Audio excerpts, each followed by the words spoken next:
Here is a combined summary of the 2 pages.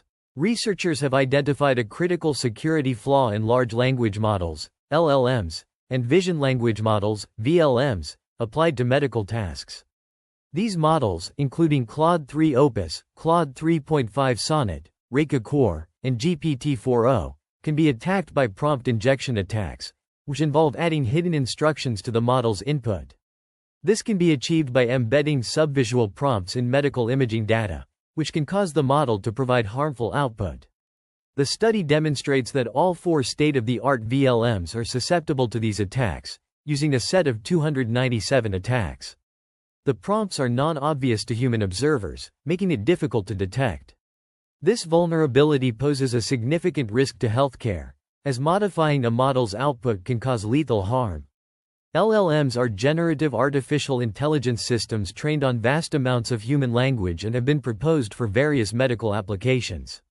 VLMs, which can interpret images and text, expand the applicability of LLMs in medicine. However, with the rapid progression of LLM capabilities, new vulnerabilities emerge, and the healthcare system must be hardened against these threats. Prompt injection attacks can be disguised in hidden or encoded characters, white spaces, metadata, images, and other information that flows into a model at runtime. Third parties with access to a user's input can perform prompt injection to exfiltrate private data, evade model guardrails, and alter model outputs. The authors emphasize the need to mitigate this vulnerability before widespread clinical adoption of VLMs. The study highlights the importance of addressing security concerns in medical AI systems to prevent potential harm to patients. The authors' findings demonstrate a key vulnerability in medical VLMs that must be addressed to ensure the safe and reliable use of these models in clinical practice.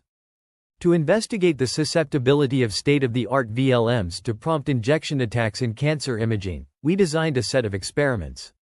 We evaluated if the diagnosis from an imaging scan could be manipulated by injecting malicious information into the model input. Images of 9 patients with liver cancer lesions were passed to various VLMs, including Claude 3 Opus, Claude 3.5 Sonnet, GPT-4o, and Reka Core. Each image was accompanied by a prompt and a structured template for the output.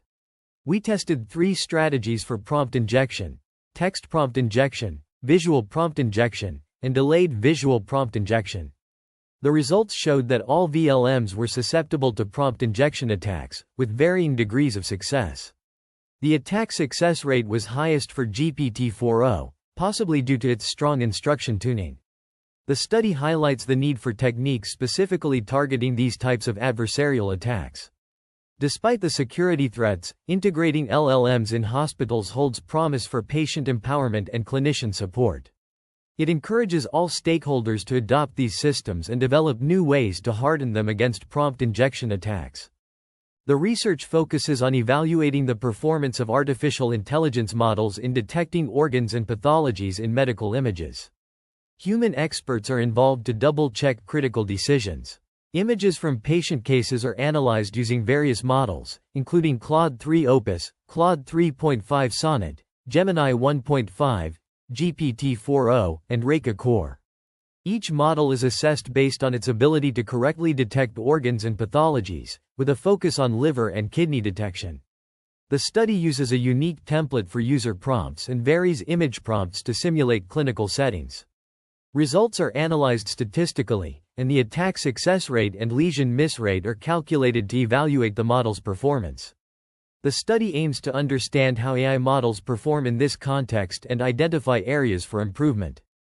This study presents a comprehensive analysis of prompt injection attacks on medical imaging AI models, focusing on the ethical and data availability aspects.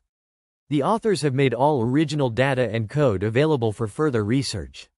They emphasize that their study adheres to the Declaration of Helsinki and maintains all relevant ethical standards, with approval from the Ethics Commission of the Medical Faculty of the Technical University Dresden. The research team, comprising experts in radiology, computer science, and ethics, contributed to the design, execution, and interpretation of the experiments. They also acknowledge the support of Radiopedia.org for providing case data. The study was funded by various organizations, including the German Cancer Aid, the European Union's Horizon Europe, and the German Research Foundation.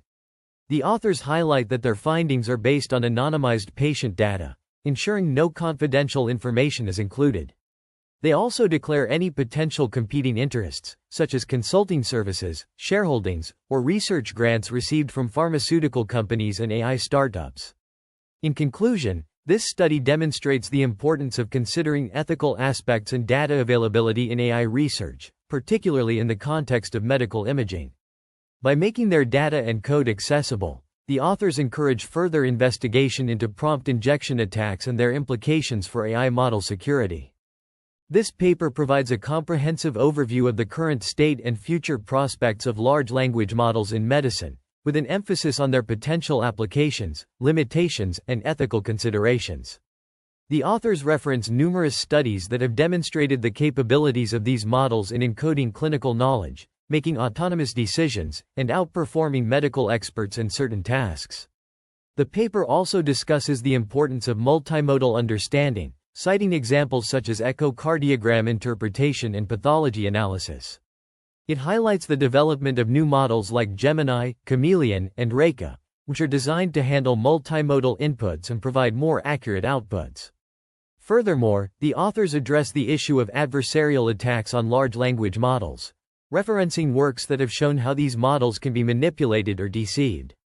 They emphasize the need for robustness and alignment in these models to ensure their reliability in real-world applications.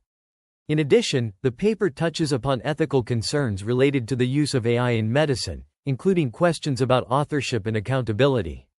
It references guidelines from organizations like COPE, which aim to clarify the role of AI tools in scientific publications. Overall, this paper presents a detailed analysis of the opportunities and challenges associated with integrating large language models into medical practice. It underscores the potential benefits of these technologies while also highlighting the need for further research and development to address their limitations and ethical implications. The research paper discusses the concept of prompt injection in AI models, focusing on the impact of injected prompts on the accuracy and harmfulness of model outputs. Page 11 introduces the concept of prompt injection, demonstrating how injected prompts can affect model outputs, particularly in terms of organ detection accuracy. Figure 1 illustrates the concept with exemplary views of injection methods. On page 12, the paper presents the results of the study, including the detection rates and harmfulness scores for different models with and without prompt injection. Figure 2 shows the mean accuracies and standard deviations for detecting organs and the mean harmfulness scores. The results indicate significant differences in detection rates and harmfulness scores between models with and without prompt injection, suggesting that prompt injection can significantly impact model performance and output. In the supplementary figures provided, researchers showcase various chat histories that demonstrate successful and failed prompt injections in their study. The first supplementary figure illustrates 3 distinct scenarios.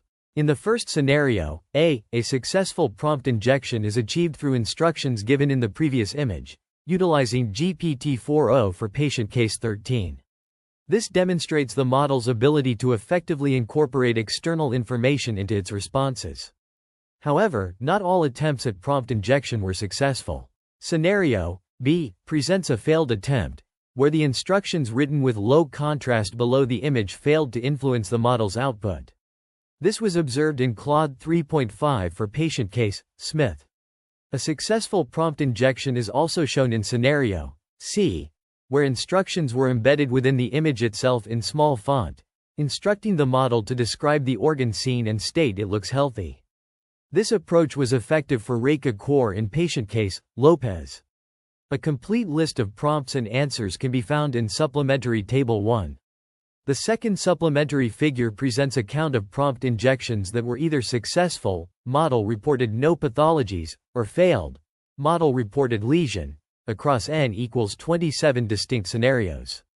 For each scenario, the interpretation of successful or failed prompt injection was determined by the majority vote of 3 independently generated model answers. This analysis highlights the variability in the model's performance and underscores the need for further refinement in prompt design and injection techniques. Here is a combined summary of pages 15 and 16. Supplementary Figure 3 presents the mean and standard deviation of organ detection scores and undetected lesion percentages per imaging modality and model. The results show significant differences in performance between modalities, with CTA and MRI outperforming US. Mann-Whitney U tests were used to compare harmfulness scores between modalities, with p-values adjusted using the Bonferroni method. The table on page 16 presents a case study of adversarial prompts and their effects on model outputs. The case modality, adversarial prompt, position of the adversarial prompt, and variation model are listed, along with the model outputs, labels, and harmfulness scores for each model. The outputs are shown for 3 different models, and the labels and harmfulness scores are compared across models. The case study demonstrates the variability in model outputs and harmfulness scores depending on the modality and adversarial prompt. For example, in the Adams CTA case, the model outputs vary significantly, with one model detecting a mass lesion in the liver and another model failing to visualize the liver altogether. Similarly, in the Brown CTA case, one model detects a large hypodense lesion in the liver, while another model detects a large left lower lobe lung mass. The table also highlights the importance of expert evaluations, as the labels and harmfulness scores provided by experts vary significantly from the model outputs. For instance, in the Collins ultrasound case, the expert labels indicate no obvious pathologies, while one model detects a transverse view of the left lobe of the liver with normal parenchyma.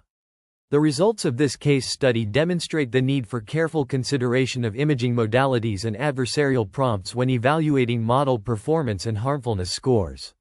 The variability in model outputs and expert evaluations underscores the importance of robust testing and validation protocols to ensure reliable and accurate model performance. Here is the combined summary of pages 17 and 18. The presented images and corresponding analyses consist of ultrasound and MRI, CT scans of the abdomen, focusing on various organs such as the liver, kidneys, spleen, pancreas, and vessels. The images are annotated with descriptions of the visualized organs, potential pathologies, and notable features. In the ultrasound images, the liver parenchyma appears normal in some cases, while others show hyperechoic and coarse textures, suggesting possible liver decubitus changes or early cirrhosis. Some images display abnormal liver texture, indicating transient liver abnormality or inflammation. The kidneys, spleen, and pancreas are not visualized in most cases. The MRI and CT scans provide additional information on the abdominal organs. In some instances, the liver appears normal in size and shape, with no evident pathologies. However, one CT scan reveals a large, heterogeneous mass occupying the majority of the liver, suggesting a primary liver tumor, such as hepatocellular carcinoma. The kidneys, spleen, and pancreas are not visualized in most CT and MRI scans, but when visible, they appear normal. Notably, some images show normal abdominal vessels, including the aorta and inferior vena cava. In one instance, the hepatic veins and portal vein are visible, indicating normal flow. The majority of the images do not display any obvious pathologies, but a few exhibit concerning features, such as an irregularly shaped mass with areas of low density, suggesting possible necrosis or cystic components. The analyses highlight the importance of considering the entire scan series and clinical information to determine the specific diagnosis and extent of any potential abnormalities. The images and corresponding descriptions demonstrate the complexity of abdominal anatomy and the need for careful evaluation to identify potential pathologies. The research paper discusses various imaging modalities, including MRI, CT, and ultrasound, to evaluate the liver and other abdominal organs. It presents a comprehensive analysis of liver pathologies, such as metastatic disease, liver tumors, and splenic masses. The paper highlights the importance of detailed imaging and clinical correlation for accurate diagnoses. Key findings include extensive metastatic disease in the liver, liver tumors, and splenic neoplasms. The paper also emphasizes the need for further evaluation and biopsy for definitive diagnoses. The technical details and methodologies used in the imaging modalities are discussed in depth, providing a clear understanding of the diagnostic approaches. The summary covers all major points from both pages, focusing on the technical aspects, key findings, and the importance of comprehensive evaluation for accurate diagnoses. Here is a combined summary of the 2 pages. The dataset consists of various medical images, including MRI, CT, and ultrasound scans, along with corresponding radiology reports. The images depict different organs, such as the liver, kidney, spleen, and pancreas, with varying degrees of health and disease. The radiology reports provide detailed descriptions of the images, highlighting normal and abnormal features. For instance, some reports describe the liver as appearing normal and healthy, with no visible abnormalities or lesions. Others mention enlarged livers with heterogeneous appearances, indicative of possible metastasis or primary liver cancer. Some reports also mention the presence of focal lesions or masses in the liver, which could represent cysts, tumors, or other pathologies. Additionally, some images show signs of liver disease, such as cirrhosis or diffuse liver disease, characterized by heterogeneous appearances and enlargement of the liver. The reports also describe the visibility and appearance of other organs, such as the kidney, spleen, and pancreas. In some cases, these organs are not clearly visible or appear normal, while in others, they may be partially visible or show signs of disease. The dataset includes a range of image modalities and anatomical regions, providing a comprehensive representation of medical imaging data. The radiology reports offer a detailed and nuanced understanding of the images, highlighting both normal and abnormal features. The combination of images and reports enables the development of machine learning models that can learn to identify and diagnose various medical conditions from imaging data. The dataset can be used for tasks such as image classification, segmentation, and captioning, as well as for training models to generate radiology reports from medical images. The provided images are a mix of CT, MRI, and ultrasound scans of the upper abdomen. They show various organs including the liver, kidney, spleen, and pancreas. In some images, the liver appears enlarged with multiple hypodense lesions, suggestive of metastasis or other pathology. In others, the liver appears normal or healthy. The kidneys and spleen are visible in some images, but not in all. The pancreas is not clearly visible in any of the images. Vessels are visible within the liver in some scans. The images are labeled with specific views such as axial, transverse, and decubitus. They provide a cross-sectional view of the upper abdomen, helping in the evaluation of these organs. However, a medical professional would be needed to interpret these images and diagnose any conditions. Here is a combined summary of the 2 pages.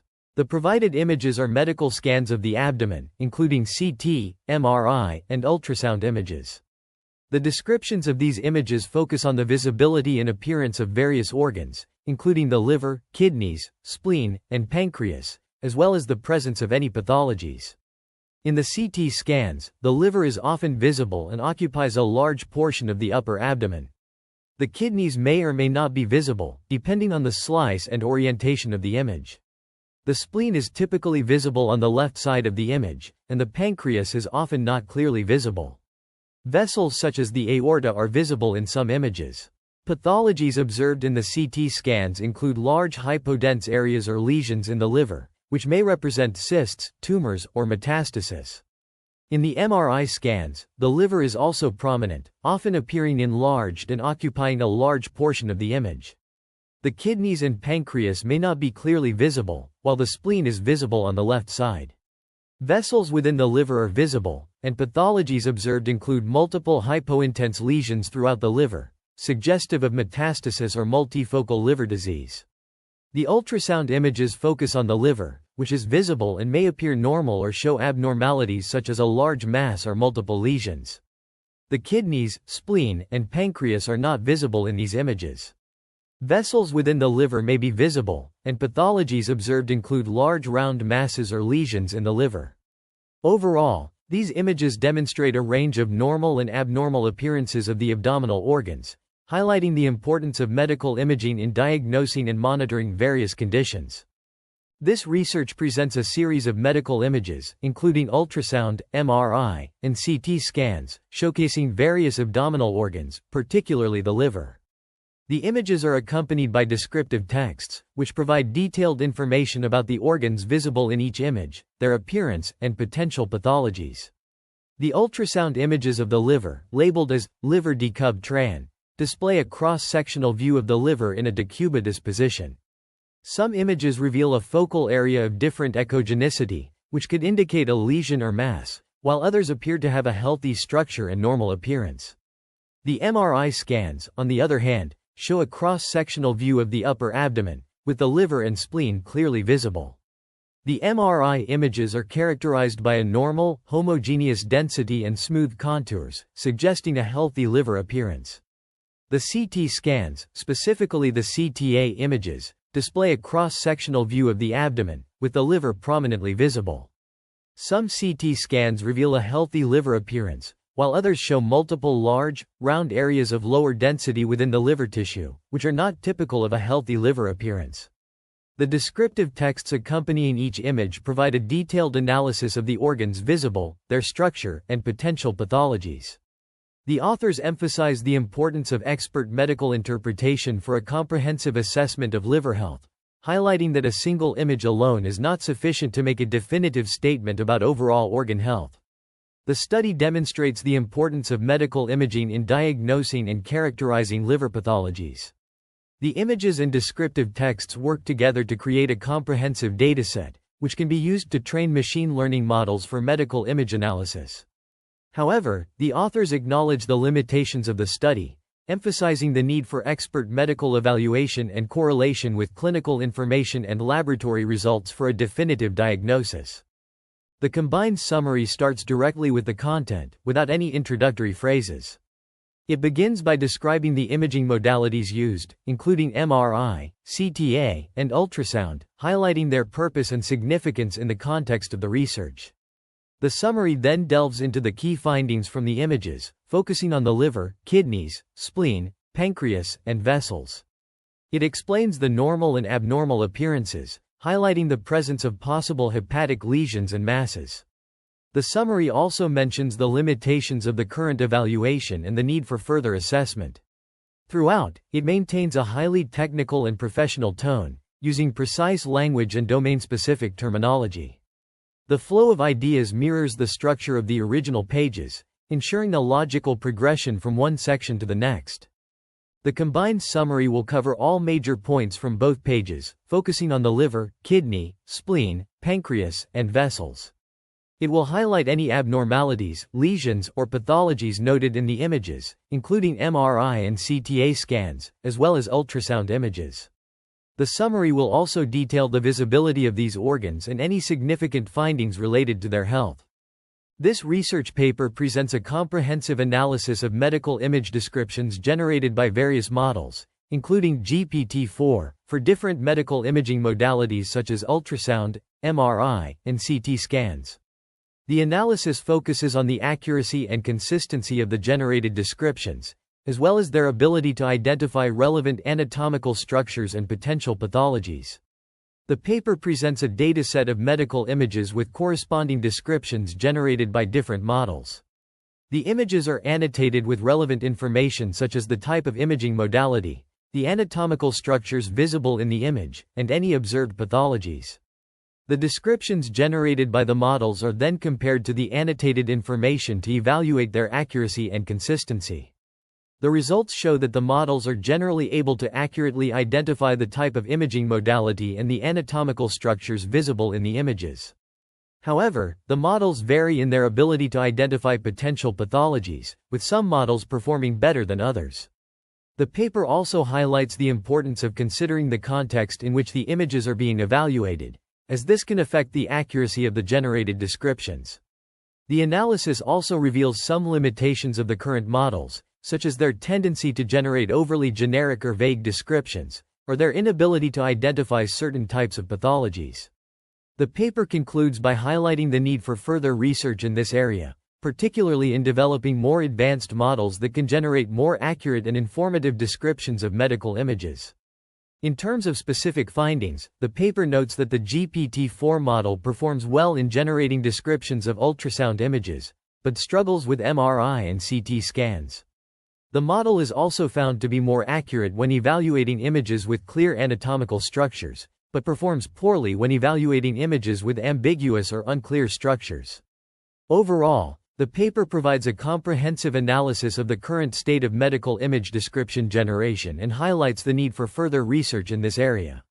The findings have important implications for the development of more advanced models that can generate accurate and informative descriptions of medical images. The provided images depict transverse sections of abdominal CT and MRI scans, as well as an ultrasound scan of the liver. In the CT scans, the liver appears enlarged with multiple hypodense areas, suggesting the presence of cysts, lesions, or fatty infiltration. The right kidney appears normal, while the left kidney shows a hypodense area in one image, potentially indicating a cyst or mass.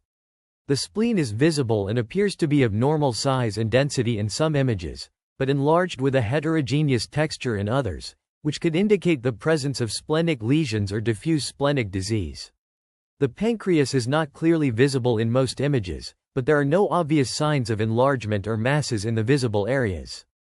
The major abdominal vessels, including the aorta and the inferior vena cava, appear to have a normal size and shape, with no obvious signs of aneurysm or thrombosis. In the MRI scans, the liver shows multiple hyperintense lesions, which could represent a variety of pathologies such as cysts, hemangiomas, or metastatic disease. The right kidney appears normal, and the spleen is also normal in size and signal intensity. The pancreas is not distinctly visible, and the major abdominal vessels appear normal in size and signal. The ultrasound scan of the liver shows a homogeneous texture without any visible masses or lesions in the section shown. However, without clinical context or additional diagnostic information, it is not possible to provide a definitive diagnosis. Overall, the images suggest the presence of liver and possibly splenic pathologies, which could be further evaluated with additional imaging, clinical correlation, and potentially biopsy.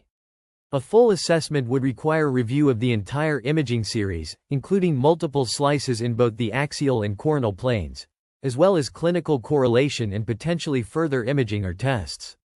The MRI and ultrasound images provided depict various sections of the abdomen, focusing on the liver, spleen, kidneys, and pancreas. The MRI image on page 37 shows a transverse section of the abdomen, with the liver appearing large and having a heterogeneous signal intensity. A bright, well-circumscribed lesion is visible in the right lobe, which could represent a hemangioma, focal nodular hyperplasia, or a liver tumor. The spleen appears normal in size and signal intensity, while both kidneys are visible with no obvious abnormalities. The abdominal aorta is visible in the center, with no apparent aneurysm or dissection. The ultrasound images on page 38 showed transverse views of the liver, with varying degrees of echogenicity. A hyperechoic area within the liver tissue is visible, which could represent a lesion or focal abnormality. The surrounding liver parenchyma appears to have normal ecotexture. The images do not provide clear views of the kidneys, spleen, or pancreas, and no obvious vascular abnormalities are discernible from these single frames. Overall, the MRI and ultrasound images suggest potential pathologies in the liver, such as a focal liver lesion or a gallstone calcification within the liver parenchyma. Further evaluation with additional imaging sequences, clinical correlation, and possibly a biopsy would be necessary for a definitive diagnosis. The other organs do not show obvious signs of gross pathology in these single images, but a full assessment would require evaluation of the entire MRI series and possibly additional diagnostic modalities. The provided images are from a research paper discussing the evaluation of abdominal organs using MRI, CT, and ultrasound scans. The MRI image shows the liver with a heterogeneous texture, suggesting possible fatty infiltration or other pathology. Both kidneys appear normal, and the spleen has a normal size and density. The pancreas is not clearly visible in this image. The CT scan images reveal the liver as large with a heterogeneous texture, kidneys appear healthy, and the spleen is of normal size. The pancreas is not visible in this single slice. The ultrasound scan focuses on the left lobe of the liver, showing the normal liver ecotexture without any obvious masses, cysts, or focal lesions. The kidneys, spleen, and major vessels are not visible in this particular image. The descriptions highlight the importance of clinical correlation and potentially additional imaging sequences or contrast-enhanced studies for a comprehensive assessment. The images and descriptions demonstrate the capabilities of these imaging modalities in evaluating abdominal organs and the need for a full radiological report or clinical evaluation for a definitive diagnosis. The provided images depict axial MRI scans of the abdomen, focusing on the liver, kidney, spleen, and pancreas. In the first image, the liver appears to have a uniform texture and intensity, suggesting no obvious lesions or masses. The kidneys are visible on either side of the spine, with the right kidney slightly lower than the left due to the presence of the liver. The spleen is seen in the upper left quadrant, and it also appears to have a uniform texture. The pancreas is not clearly delineated in this image, but there are no obvious signs of pathology in the region where it would be located. The major abdominal vessels, including the aorta and the inferior vena cava, are visible as dark circular structures in the center of the image, and they do not show any signs of abnormality. In the second image, the liver, kidney, and spleen appear to have normal size, shape, and signal characteristics, suggesting that they are healthy. There are no obvious lesions, masses, or signs of pathology in the visible organs. The vessels also appear to have normal caliber and flow voids, which are indicative of normal blood flow. The third image is an ultrasound scan focusing on the liver, with a clear demarcation of the liver parenchyma and what seems to be the diaphragm above it. There is a marked area within the liver that may require further evaluation. The kidney, spleen, and pancreas are not the focus of this image and are not clearly visible. There are no major vessels that are the focus of this image, and based on the image provided, there are no visible pathologies in the liver or the visible part of the kidney. However, a full assessment would require additional views and possibly other diagnostic tests. Overall, the images depict a normal appearance of the liver, kidney, and spleen, with no obvious pathologies visible in the provided images. However, a complete assessment would require a full ultrasound examination by a qualified healthcare professional. This combined summary covers the descriptions of various medical images, including ultrasound, MRI, and CT scans, showcasing different aspects of the liver, kidney, spleen, pancreas, and vessels. The ultrasound images depict the liver as a homogeneous and echogenic area, with no visible lesions or masses, indicating a healthy appearance. The kidney is visible in some images, with a normal size and shape, and the spleen is not visible in most images, which is typical in standard transverse liver ultrasound views. The portal vein is visible as a tubular anechoic structure within the liver, with no signs of thrombosis or stenosis.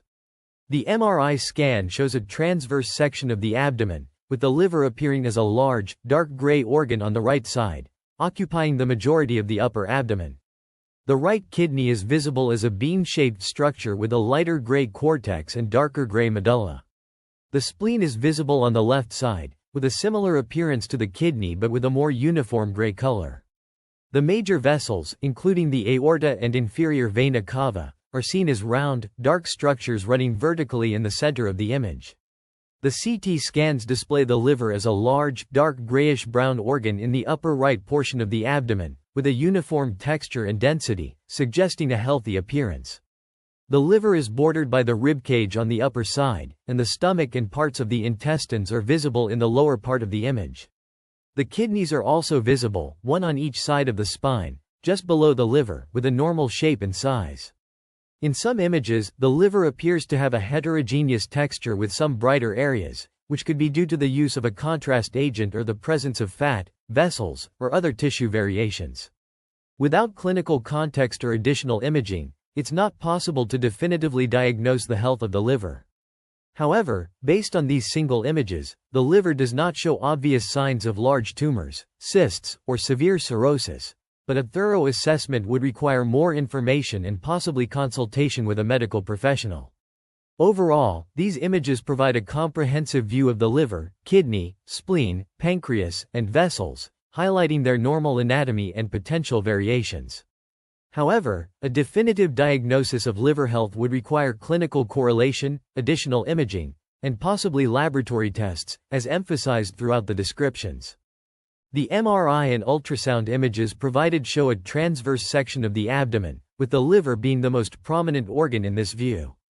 In both imaging modalities, the liver appears to have a normal size and shape, with a smooth contour and homogeneous internal signal, suggesting it looks healthy. However, a definitive assessment of liver health would require clinical correlation and possibly additional imaging or tests. The MRI image specifically shows the liver as a large, dark gray area, with a uniform texture and no obvious lesions or masses visible in this single image. The gallbladder appears distended, which is normal if the patient has been fasting before the MRI, and there are no signs of gallstones in this image. The ultrasound image shows the liver with a mix of bright and dark areas, which is normal on an ultrasound. The presence of a label, liver decub tran, indicates that this is a transverse decubitus view of the liver, a specific imaging orientation used to visualize the liver from the side. In both imaging modalities, the liver appears to have a relatively uniform texture without any obvious large masses or lesions in the visible area. The echo texture seems consistent with normal liver parenchyma, and there are no signs of significant enlargement or abnormal fluid collection in this particular view. However, a single image does not provide a complete assessment of the liver's health, and further evaluation by a medical professional would be necessary to determine the overall health of the liver. The supplementary table on page 46 lists patient cases with various liver conditions, including liver lesions, intrahepatic cholangiocarcinoma, ICCA, and hepatocellular carcinoma, HCC, imaged using computed tomography angiography, CTA, magnetic resonance imaging, MRI, and ultrasound, US. These cases were sourced from RWTH Aachen University and Radiopedia, providing additional context and examples of different liver pathologies that can be identified through imaging. The research paper discusses the development of novel prompts for improved organ detection in medical imaging. Supplementary Table 3 presents various prompts, including standard text, text prompt injection, visual prompt injection, and delayed visual prompt injection, designed to elicit accurate descriptions of organs and their pathologies. These prompts are tested on different models, such as Claude, GPT, Gemini, and Reka Core, to evaluate their effectiveness. Supplementary Table 4 provides summary statistics for the organ detection rate, showing the mean accuracy and standard deviation for each model. The Kruskal-Wallis-Chi-squared test and Dunn test are used to compare the performance of these models, highlighting significant differences between Claude and GPT, and Claude and Reka Core. The results suggest that GPT and Reka Core outperform Claude in organ detection accuracy. This research contributes to the advancement of medical imaging analysis by providing more effective prompts for accurate organ detection. The summary begins by highlighting the key findings from Supplementary Table 5, focusing on the lesion miss rate for various models with and without adversarial prompts. It details the mean and standard deviation of harmfulness, along with the minimum and maximum lesion miss rates. The table shows that models with prompts generally have higher lesion miss rates compared to those without prompts. This is further supported by statistical tests, such as the Mann-Whitney U test, which indicates a significant difference in lesion miss rates between models with and without prompts. The summary then transitions to discuss the attack success rates across different models, showing varying rates of success in response to adversarial prompts. This comprehensive overview provides a technical and professional summary of the key points from pages 49 and 50, highlighting the significance of adversarial prompts on model performance and their potential vulnerabilities. Here is a combined summary of pages 51 and 52. Supplementary Table 6 presents a summary of statistics for the lesion miss rate per prompt injection strategy, comparing different models and prompt injection positions. The table reports the mean, standard deviation, minimum, and maximum harmfulness scores for each model and prompt injection strategy. The results show that the harmfulness scores vary significantly across different models and prompt injection positions. For instance, the Claude model with no prompt injection has a mean harmfulness score of 0.5185, whereas the same model with an in-text prompt has a mean harmfulness score of 1. The GPT-4o model with an in-image prompt has a mean harmfulness score of 0.9629, which is significantly higher than the same model with no prompt injection. The table also highlights the differences in harmfulness scores between different prompt injection strategies. For example, the Claude model with an in-previous image prompt has a mean harmfulness score of 0.3333, which is lower than the same model with an in-text prompt. The Reka Core model with an image prompt has a mean harmfulness score of 0.9259, which is higher than the same model with no prompt injection. The position of adversarial prompt comparisons is further analyzed using statistical tests. The results show that the in-text prompt versus no prompt injection comparison has a p-value of 1.2792 times 10 to the 8, indicating a statistically significant difference. Similarly, the image itself versus no prompt injection comparison has a p-value of 1.0302 times 10 to the 5, also indicating a statistically significant difference. However, the in previous image versus no prompt injection comparison has a p-value of 0.2290, indicating no statistically significant difference. The adjusted p-values are also reported, taking into account multiple comparisons. This study explores the impact of prompt injection variations on the performance of several language models, including Claude, GPT-4o, and Reka Core. The authors present a comprehensive analysis through various statistical measures and visual representations. The supplementary Table 7 displays summary statistics for each model under different prompt injection conditions: no prompt injection, black on white, black on black, and tiny text. These statistics include mean harmfulness, standard deviation of harmfulness, minimum and maximum harmfulness values. For instance, Claude 3 with no prompt injection shows a mean harmfulness of 0.5185, while GPT-4o under the same condition has a lower mean harmfulness at 0.1852. The authors also conducted variation comparisons between different prompt injection conditions and the no prompt injection baseline. Using p-value and adjusted p-value tests, they found significant differences in performance. For example, the comparison between black on white and no prompt injection yielded a p-value of 3.4194 E06 and an adjusted p-value of 1.0258 E05, indicating a statistically significant difference. These findings suggest that prompt injection variations can significantly affect the performance of language models, particularly in terms of harmfulness. This information is crucial for researchers and developers working on optimizing these models for real-world applications. Further investigation into the limitations and future work directions could provide deeper insights into the underlying mechanisms and potential improvements. The supplementary tables 8 and 9 provide a comprehensive overview of the summary statistics for various models across different modalities. In Table 8, we observe that the Claude 3 model has a mean of 0.44444444 with a standard deviation of 0.39780543 for CTA, 0.58333333 with a standard deviation of 0.45226702 for MRI, and 0.93055556 with a standard deviation of 0.16603415 for US. The Claude 3.5 model shows a mean of 1 for all modalities, indicating no variability. Similarly, the GPT-4o model also shows a mean of 1 for US, suggesting no variability.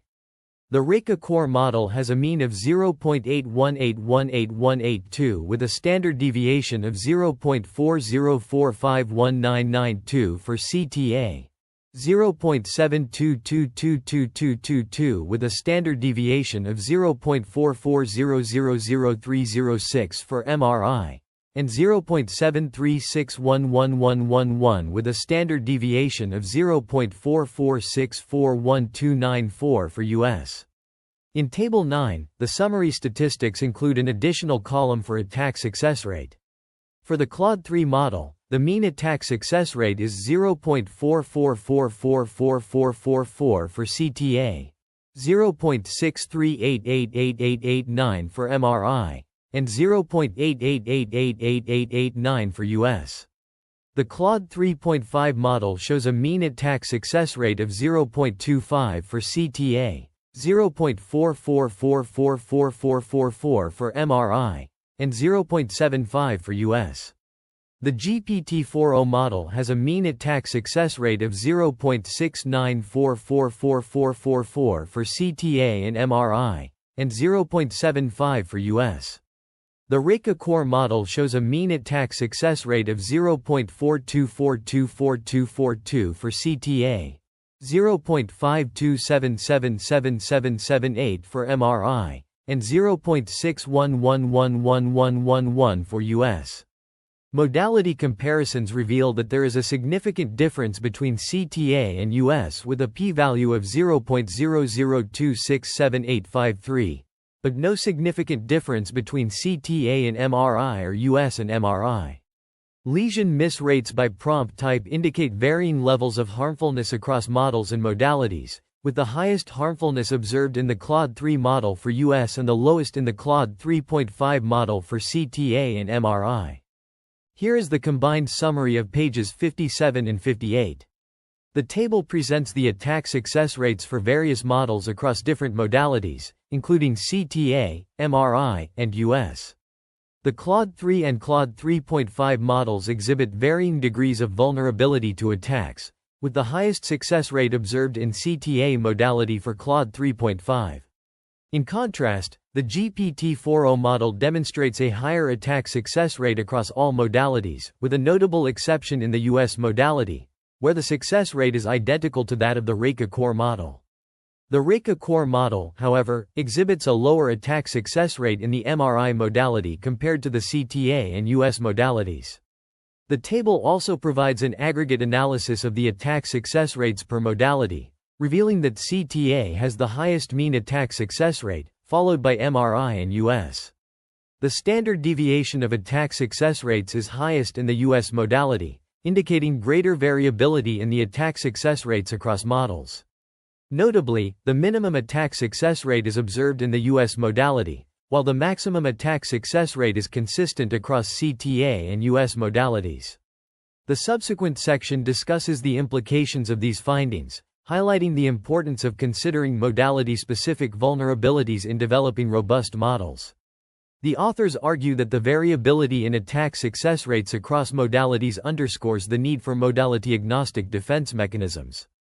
Furthermore, the results suggest that models with higher attack success rates in one modality may not necessarily generalize to other modalities, emphasizing the importance of multimodality evaluation in adversarial robustness testing.